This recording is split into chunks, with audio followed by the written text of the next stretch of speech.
চেষ্টা করো তা করে না, বাজারে হামলা চলবে না।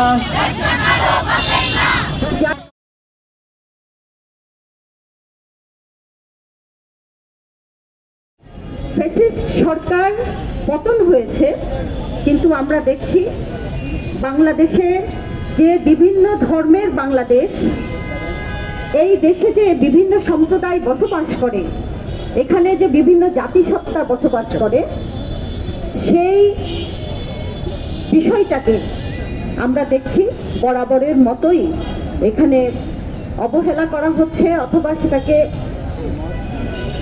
নেগলেক্টেড করা হচ্ছে। আমরা অবিলম্বে এই গণ অভ্যুত্থানের মধ্য দিয়ে যেই সরকার, অন্তর্বর্তীকালীন সরকার ক্ষমতায় এসেছেন, তাদেরকে বলবো অবিলম্বে এই সমস্ত হামলা, মব জাস্টিস, এই সমস্ত এগুলো বন্ধ করার জন্য যথাযথ উদ্যোগ গ্রহণ করতে হবে।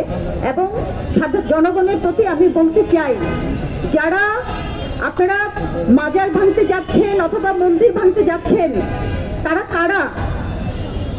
আপনারা কিন্তু দেখবেন যে দরিদ্র মানুষ, তাদেরকে এই কাজে লাগানো হচ্ছে।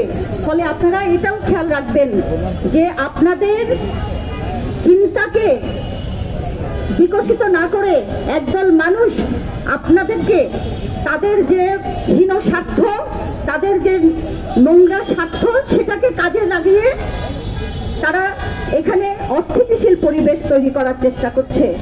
ফলে এর বিরুদ্ধে আপনারা রুখে দাঁড়াবেন। আপনাদের সামনে যখন কোনো একটা বক্তব্য আসবে, সেই বক্তব্যকে অবশ্যই আপনাদের শুনতে হবে, সেটা যাচাই বাছাই করতে হবে। আর না হলে আওয়ামী লীগ সরকার এখানে থাকলে কি সমস্যা হতো? তারা সেই চর্চা আমাদেরকে করতে দেয়নি বলেই তো আমরা সবাই তার বিরুদ্ধে লড়েছি।